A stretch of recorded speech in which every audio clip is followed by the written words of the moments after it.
want you to think about rules today. Like the rules, and go back when you were young, when you didn't like rules. But if there's a rule or a command that's given to you that you think is absolutely ridiculous, what are some of those rules? Now you can think about the government. You can think about being at school, maybe house rules. Why do we have to take our shoes off or put them on or do this or that? What are these rules that you have that may be ridiculous? I asked college students about the number one rule at school, at a Bible college. What's the number one thing that they said is the rule, the commandment that they say they think it's ridiculous? And they're not talking about co-ed dorms or all those things. The one thing that they were saying is it's like a command, a rule for everything. It's required worship. Seems like a weird thing to do, to require worship. So it is interesting. But I want to think about how our rules come into our lives. And first of all, I want to think about the things that are what I think are pedantic, ridiculous rules. I'll show a few that I came up when I was looking at this. A hairdryer. There is a rule. Do not use while sleeping. It says it on the box, right? Or go back 20 years ago, the iPod Shuffle. It says on the internet for all of the instructions, and there's this thing that says, do not eat this item. Or what about this one in an iron? It says, do not iron clothes on body. Or this one is like a commercial washer and dryer.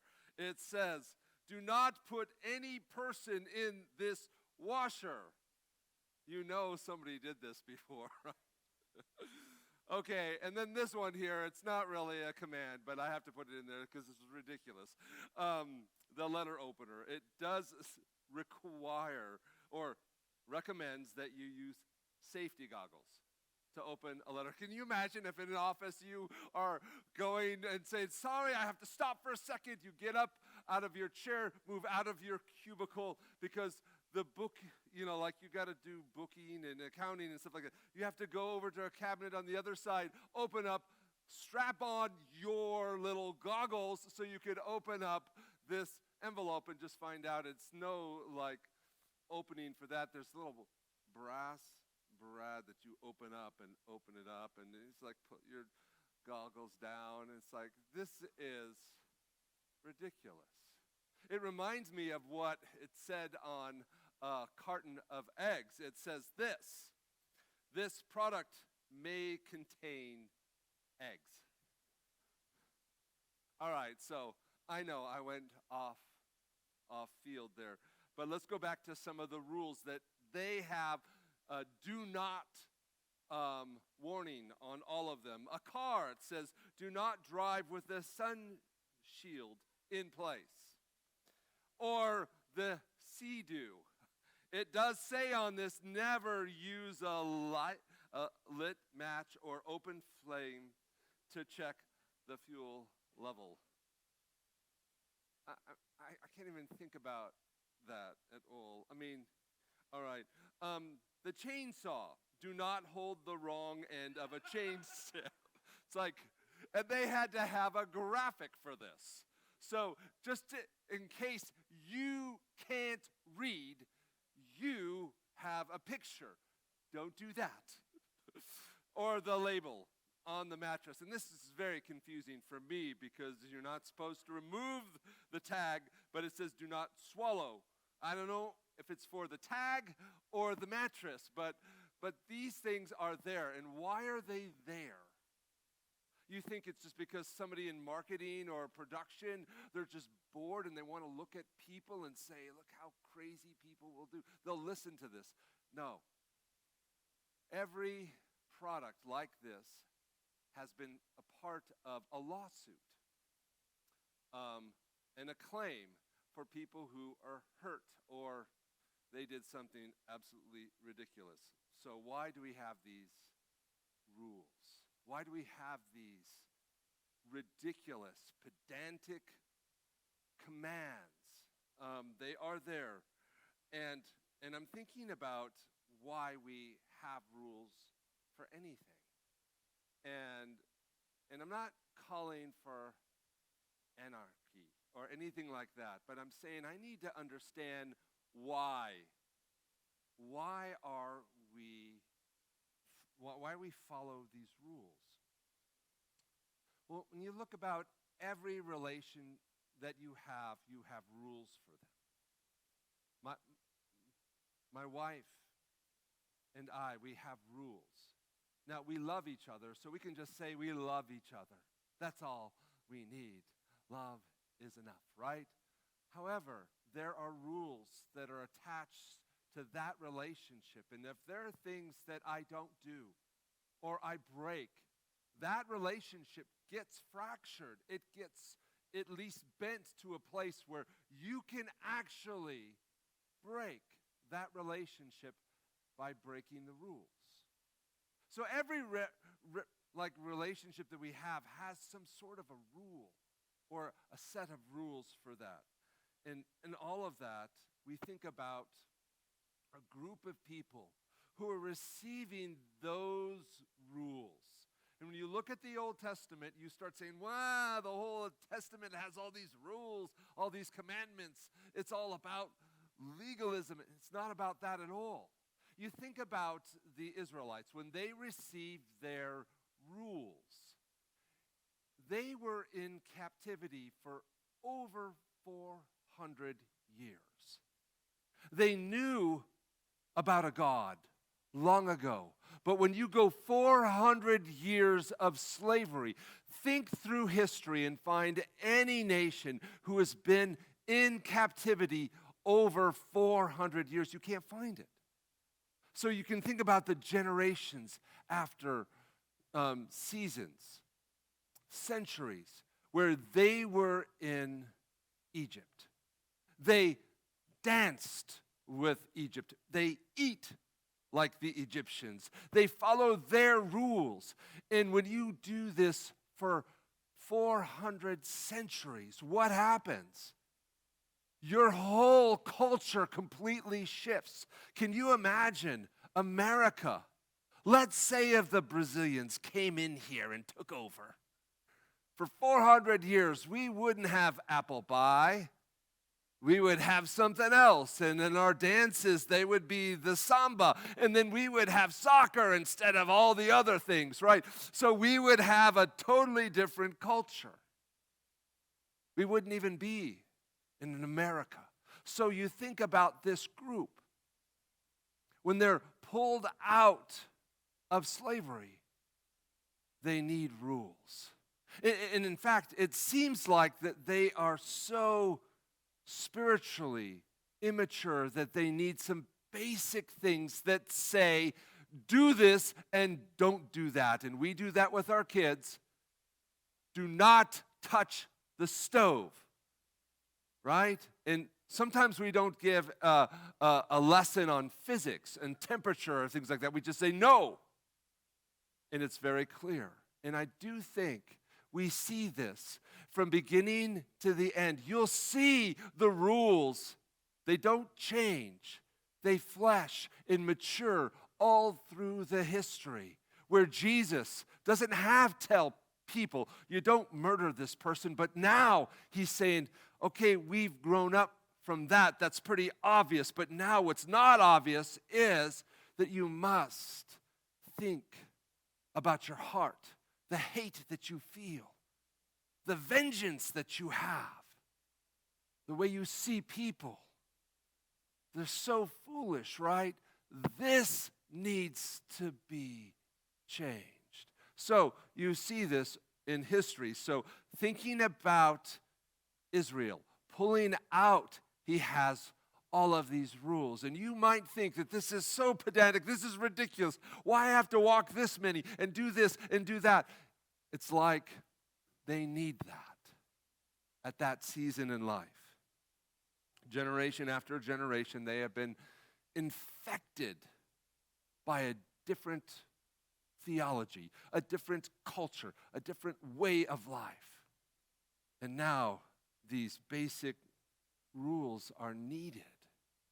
And so when I start thinking about the book of Leviticus, we just finished reading this, and I was thinking, wow, I'm so glad that we're through that. But when I was reading again and again, I came back to this chapter, Leviticus 19, and I had to stop and think through again. What a beautiful chapter to give to people before they enter into this life in the promised land. This was given, and it starts with the verse first in Leviticus 19. It says, "Be holy, because I, the Lord, your God, I'm holy." Now, is God saying, I'm shiny, I'm perfect, I'm pristine? That's not what it means. The word holy means to be separate, to be different, to take apart and put it into a place that's different. You can take a spoon and make it sacred for one purpose. It's only to stir this one thing. That's a way to make it important, special. And we see that. But God is saying to all of the people, the beginning and the end of all of this is, I want you, my children, to be like me. Leviticus 19 goes through the list. Are you ready to see them? First of all, respect your mother and father, right? Observe my Sabbaths. When you sacrifice, there's a certain way to do this. Do it right. Because everything that you do has a purpose, so do it right. Don't steal. Easy. Don't lie. Easy. How about this one, though? They added this because you can actually steal in line. You can avoid doing that, but to deceive people, I can see people doing that. To a young person, you can say, did you sneak out of the house last night? No. No, I didn't. I can see a person saying, no, I just switched over to stealth mode today, and I was stealthy. Didn't do that. You can find 100 different ways to actually avoid the truth and still be in the bounds. The letter of the law, you can be accurate. This is not what the whole goal of the rules were. To find those limits were to move us into a character like our God. So it's a beautiful thing, but it's also a way that there's this moving target. I love this one. It says here, do not swear falsely by my name. Don't profane the name. Don't defraud or rob your neighbor. Do not hold back the wages of a hired worker overnight. If you hired them, don't wait a whole week for them to pay. Pay them now. They have to feed their family. I love this one. It says, do not show partiality. No favoritism. And I don't care if it's a rich person or a poor person. You treat people fairly. If this person deserves the job because they're better for the job, hire them. And I don't care if they're poor or rich. Keep it fair. keep it right. There's a standard, it says. Do not go around spreading slander around the camp. Leave people the sense that they're a part of a community. Teach and treat people from other places around the world as though you want to be treated. You think this is a New Testament thing? It comes from the Old Testament. The things that Jesus said, take care of yourself. If you love others like yourself, this is an Old Testament concept. Do not seek revenge or bear a grudge. Love your neighbor as what? This is Leviticus 19. This is not Matthew. He's quoting. So this same God that you love in the New Testament is true in the Old. Except these rules are to guide us into a character. And this beautiful chapter just arrested my attention. All the rules. I love it because I think there's two things that I see in all these rules. It's supposed to establish that, number one, you are supposed to remember that you are a human and you are a child of God. You were foreigners, broken in sin. Know who you are. And out of this, it's also true, know who God is as well. I mean, if we were to just use that reference point every day, remember who you are and remember who God is. That would be a reference point to live throughout a day. And I could be at the end of that day, feel like this was fruitful, productive, helpful. But there was one rule in this chapter that was so intriguing to me long ago. And it wasn't, don't lie, that I get that. Respect the parents, try to do that. But one rule seems to, it causes me to think bigger, deeper, in places that I wasn't really thinking about it. It's in Leviticus 19, verses 9 and 10. It says, when you reap the harvest of your land, do not reap the very edges of your field or gather the gleanings of your harvest. But do not go over this vineyard a second time and pick and make sure you got everything, but leave them for the poor and the foreigner. I am the Lord your God.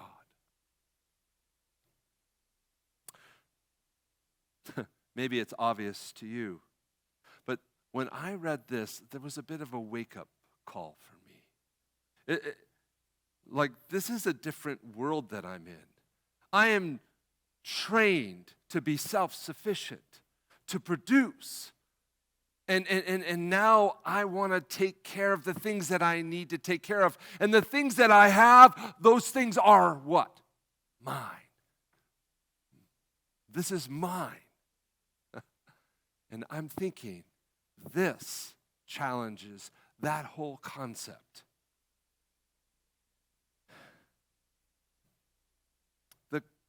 The world of Egypt had all these different gods.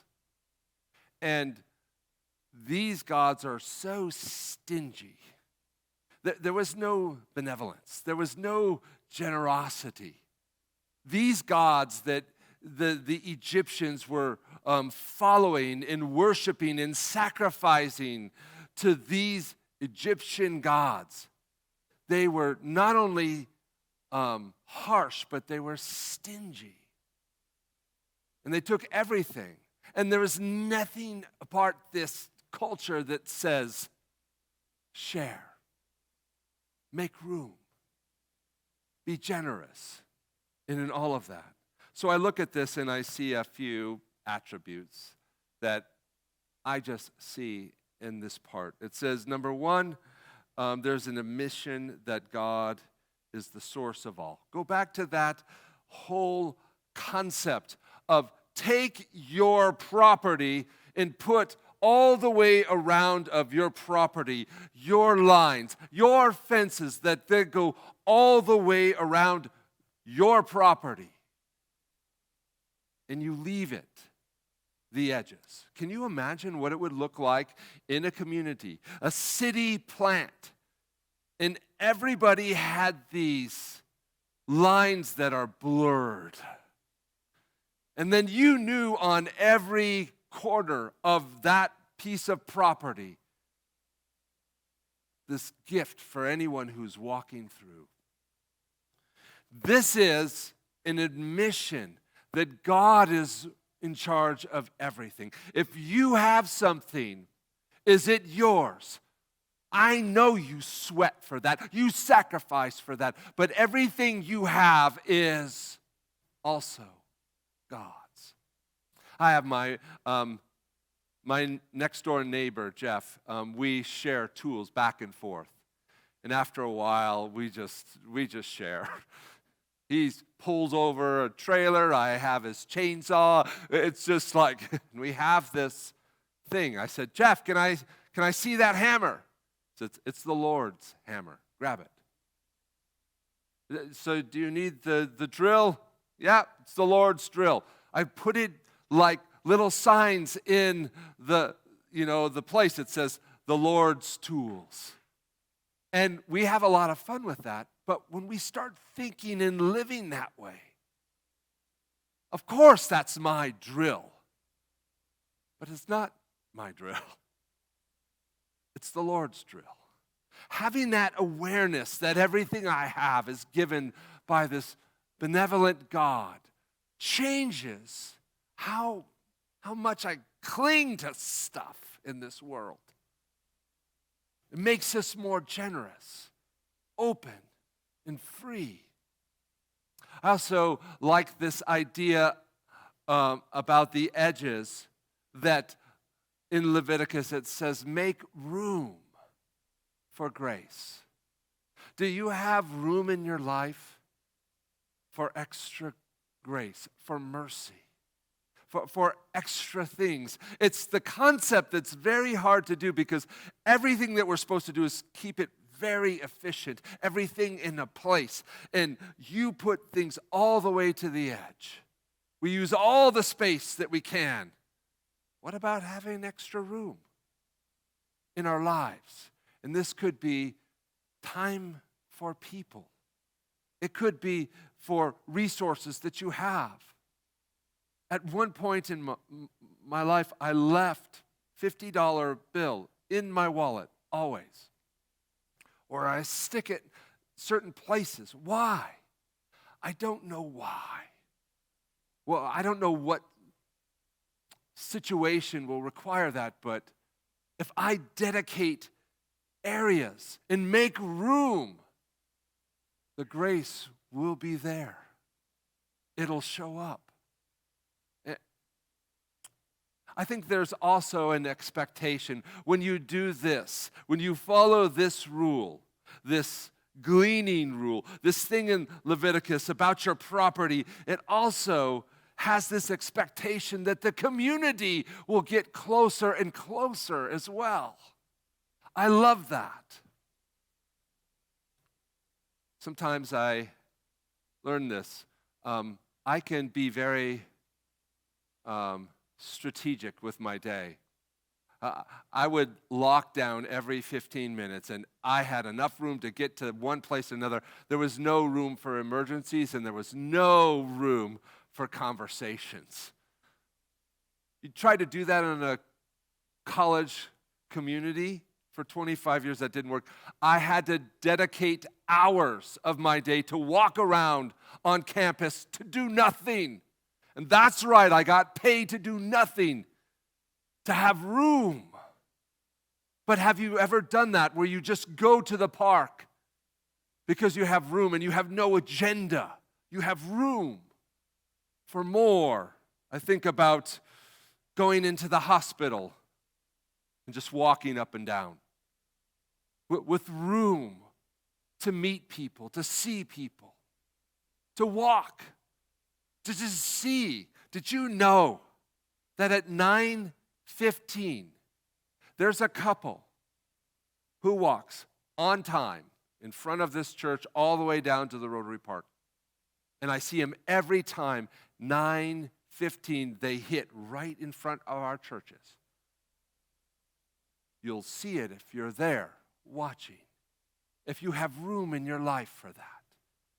And then finally, I think to identify this whole idea of the edges is this is how God communicates and conveys his character to us. Don't you love that you can pray and all heaven seizes their singing and their work? For God is available for us. It's almost like when you go through the Gospels and you people are reaching out to Jesus, what does Jesus do? He stops and he looks at them. They stand still. And if this is the case of his character, this is exactly why God wants us to create room in our lives. For the grace of God could be in that place, that we can have better expectations and we have more room in our lives for people.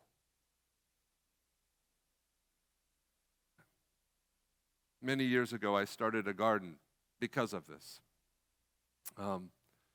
I went on the corner of a town, and I'm not a farmer, John, but my dad was a good gardener, and he grew up as a farmer. So growing should be in there somewhere, but I love it, the process. So I asked for a part of the city that wasn't being used. Can I put a garden here? Well, what are you going to do with this? And I said, I'm going to put a sign that says, the edge. And I'm going to grow vegetables and fruit. And that's going to be for everyone.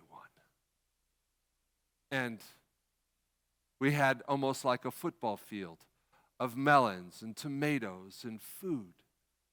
And we had people who would work and help. And the whole concept was it's available for everyone. And I love that. People would bring their gardens and they would dedicate their backyards to put food onto tables. Why? You can get food, but however, when you produce areas for grace, it tells us about you, and it tells others about your God. I loved doing this. I started doing several of them now in different places. And I love how much it's like a Sabbath. It's like you dedicate an area for one purpose. And when we did that, it was rich and helpful, but it also helped me to understand who I am and who God is. When I was thinking that, this happened recently. We had one of our members here in Wenatchee. They said, we want to make room for people who need food. So it was several months ago when our head deacon, Gene, received all of this food. Well, we didn't really have room, but we made room. So in the back of this church, we made this giant storeroom. And it's filling up with food right now. And even at this moment, we have been putting food together to give to people who need that. But why did they do that? They wanted to dedicate an area to make room for more, for grace. And we start thinking about our hearts when we start moving and carving out space. God will fill it with the Holy Spirit, with fruit and opportunities and people and relationships and stories. That when we create that space, God will be in there. I'm looking forward to do that. This is something that we're going to see more and more in this place when we start creating space for God. And it's not just about doing things for others. I want you to think about what it would happen if the edges of our lives were free and open, that had on the edges we have grace, that you had a beautiful song on your lips, the words of kindness ready to give, to be helpful in those moments, that your schedule is important, but so is my need. And in all of that, when you soften your edges with grace like that, we'll recognize our God in each other's lives. It was so funny. I learned a little bit about how you give, too. When Jesus matures all of this, it's just not having food for people who need this. Because some people will say, well, just give them, they have more than they have. But no, you need to give what you have. In other words, if you eat avocados, you share avocados with others. You just don't give them a can of chili.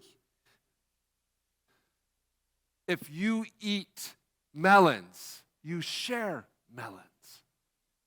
Instead of a bag of dry rice, no, you give what you have. Well, I don't know what I was doing. I was very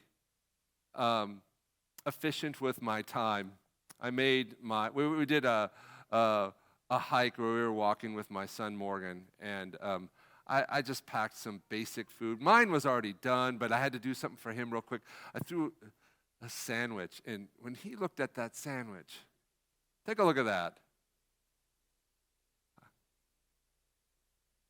It was almost like I orphaned him with the nature of that sandwich. There was no real good stuff in there. It's not gooey with jelly or honey. It's just like, you're trying to kill me with health? He just looked at me with disappointment and shame of me. I had to go back and give him the best that I have. I love my son, but I was just in my groove. And I don't want to get into that groove anymore. Strategy, efficient, trying to be on time, trying to be this and that the right way. Those things are helpful. But if our edges don't have room for good things, for generosity and grace and helpfulness, who are we? I just don't want to live that way anymore. And I'm asking you, are you willing to live lives with edges that are filled with grace? To give room for more, to expect more, to be able to step into places that they're not there right now. Are you willing to do that? Because that promise is so sure that when we give that way, we live that way, we function this way, as we serve this way, God will bless. What do you say?